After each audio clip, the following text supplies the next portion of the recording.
Hola, ¿cómo están? Buen día, soy la doctora Griselda Reyes.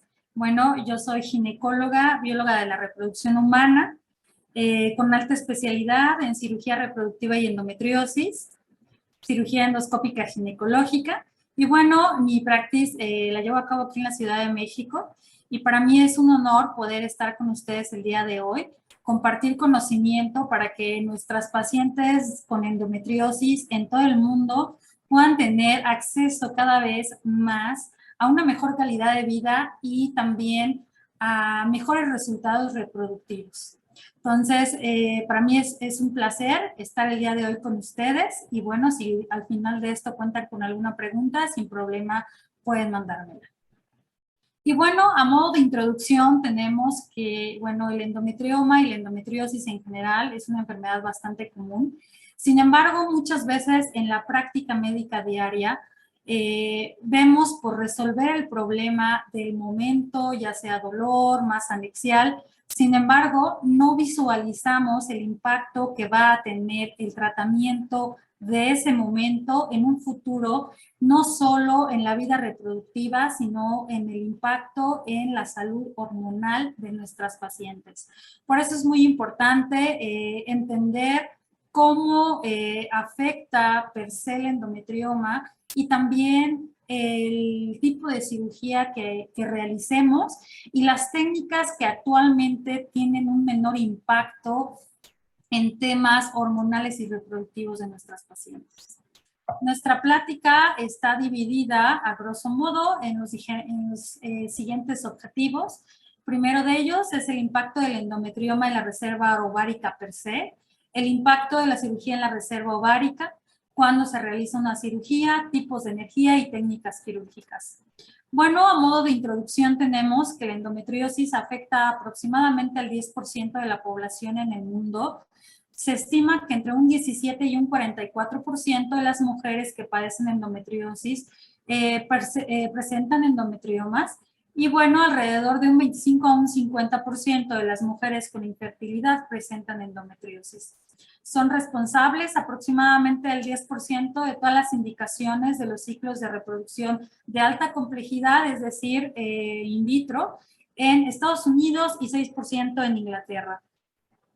Tenemos que existen diferentes teorías en cuanto a la formación de endometriomas. La primera de ellas es a través de implantes ováricos superficiales favorecidos por las adherencias del ovario a la pared lateral que se invaginan o quedan atrapados dentro de la corteza.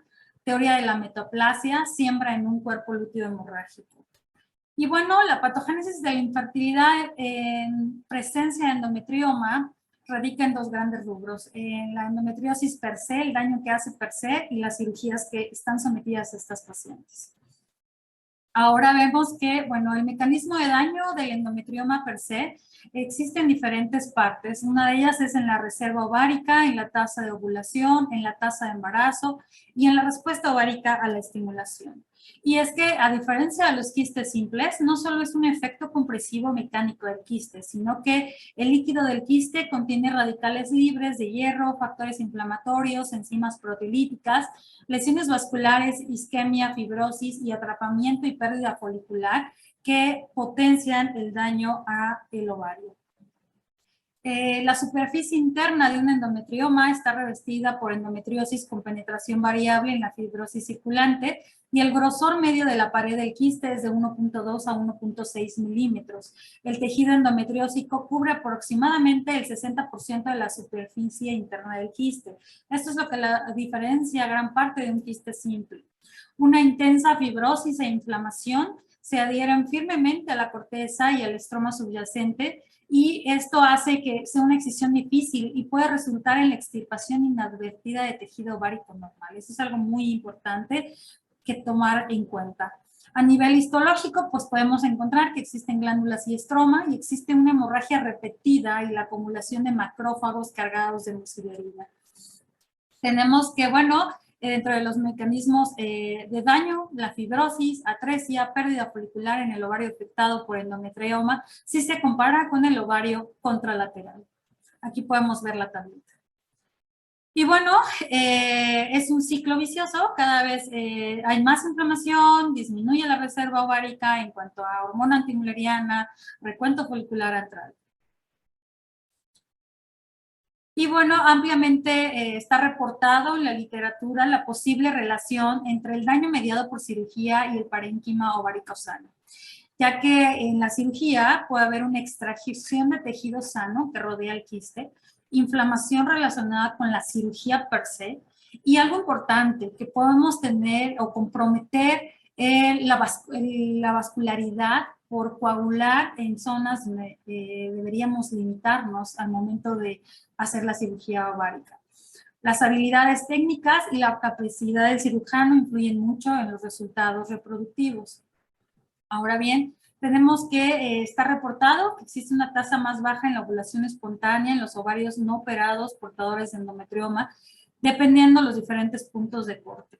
Y bueno, el endometrioma per se asocia a una disminución progresiva de la reserva ovárica y a una reducción progresiva de los niveles séricos de AMH más rápidos que en los controles sanos. Entonces ahí es donde se encuentra la controversia en cuándo sí y cuándo no operar al paciente. La reserva ovárica evaluada por hormona antimuleriana se reduce en pacientes con endometriomas ováricos en comparación con otros con quistes ováricos benignos con pacientes y en pacientes con ovarios sanos. La cirugía per se es ampliamente conocido que disminuye per se los niveles séricos de hormona antimuleriana. Y bueno, a largo plazo se ha visto que puede existir una recuperación de los niveles, sin embargo, tiene mucho que ver con la técnica y el daño que le hayamos hecho per se al ovario. Existen diferentes reportes en donde se realizó cistectomía convencional en donde se quita la cápsula y podemos observar que en el 80.3 de pacientes que presentaron cistectomía por endometrioma, hubo mayor tejido ovárico en los reportes de patología en relación a una cistectomía dermoide. Es decir, que la característica del endometrioma que infiltra, a diferencia de un quiste simple, hace que gran parte del tejido sano vaya entre la cápsula.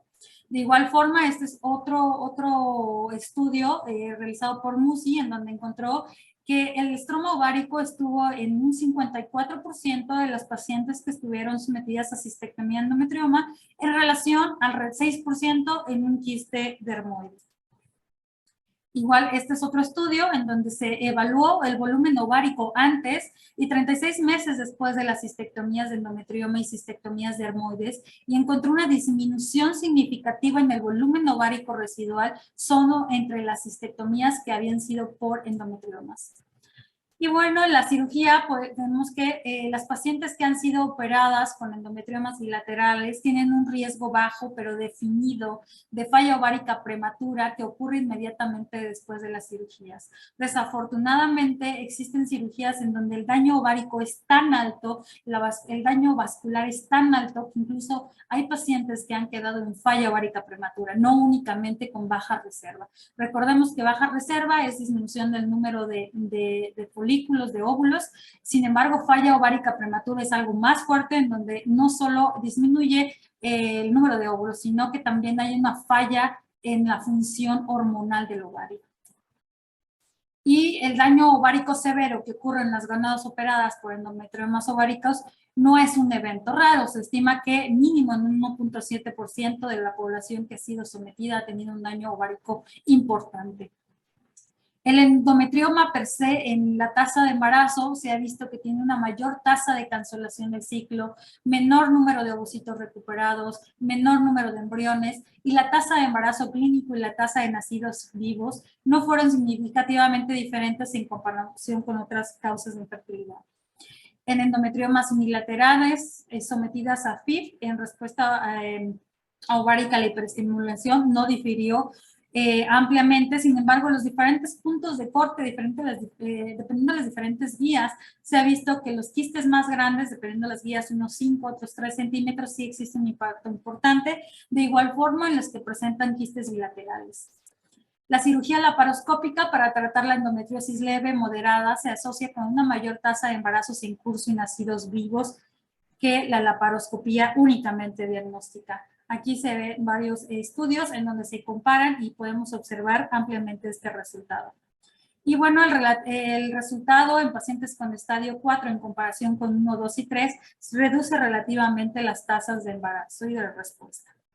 La ESRE nos recomienda que ante un endometrioma igual o mayor a 3 centímetros, en presencia de dolor, en presencia de dolor o alguna otra sintomatología, se recomienda antes del FIRS y con ello disminuye el dolor, el riesgo de la infección durante la extracción de los ovocitos y facilita el acceso de los folículos como un beneficio extra.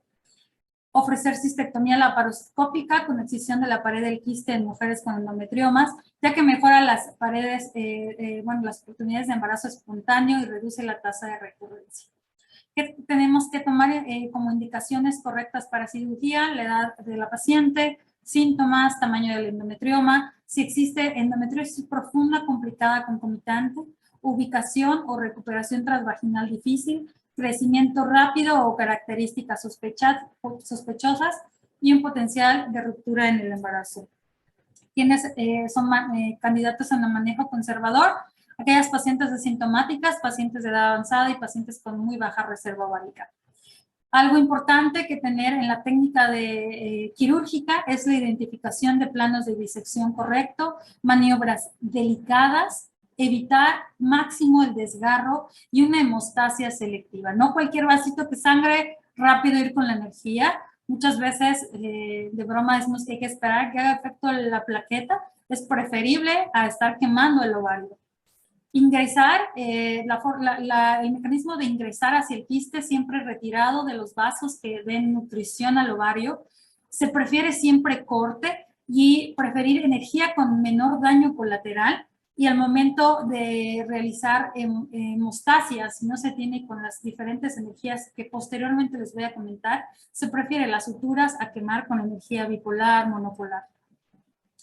Recordemos que el daño térmico de las diferentes energías que se usan son diferentes. El daño colateral es diferente. Por ejemplo, la energía bipolar clásica, bipolar avanzada, tiene mayor tasa de daño colateral en relación al ultrasonido. Y bueno, el láser, que es lo que se está ocupando actualmente, que son las tendencias, el láser CO2 para el tratamiento de endometrioma. Se ha visto que tiene una menor tasa de daño colateral para el tratamiento a nivel ovárico. La energía bipolar tiene una tasa bastante amplia de daño ovárico, por lo cual se debe de evitar. Y en comparación con la ablación con energía plasmática, la cistectomía es responsable de una disminución estadísticamente significativa del volumen ovárico y una reducción estadísticamente significativa del recuento folicular antral.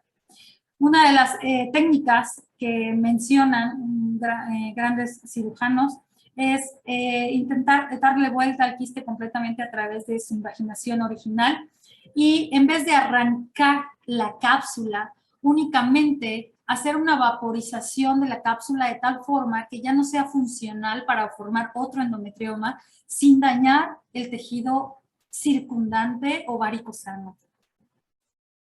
¿Okay? Y bueno, se observó una mejora significativa en cuanto al recuento folicular antral después de la vaporización láser en comparación con aquella en donde se arrancaba la cápsula con el tejido ovárico sano o en el peor de los casos con energía bipolar. Y la tasa de disminución de la MH después de la vaporización es significativamente menor que después de la cistectomía. A 5 años de seguimiento, porque tampoco es algo muy viejo, se ha visto que no hubo diferencias estadísticamente significativas en la tasa de recurrencia. ¿Cuáles son las ventajas del láser? Que existe una conservación de tejidos, mejor control térmico, es más preciso, simple y fácil de usar, reproducible y permite trabajar en áreas de difícil acceso y espacio reducido. El recuento folicular antral fue significativamente más alta en los grupos en donde se realizó con láser en comparación en donde se realizó sin láser. De igual forma, la tasa de recuperación después de 3 meses de la MH fue mejor.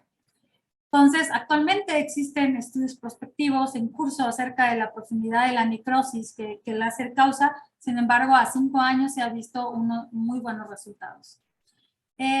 Algo importante que tenemos que tomar en cuenta es que independientemente de si el paciente les llega a sus manos por temas de fertilidad o no, porque es muy común que llegue pues con ginecólogos generales, es importante que en pacientes que estén siempre mencionarles, quizás en ese momento no tengan en mente temas reproductivos, pero sí es importante mencionarles, porque años después llegan con nosotros y dicen, es que nadie me dijo nada, ¿no?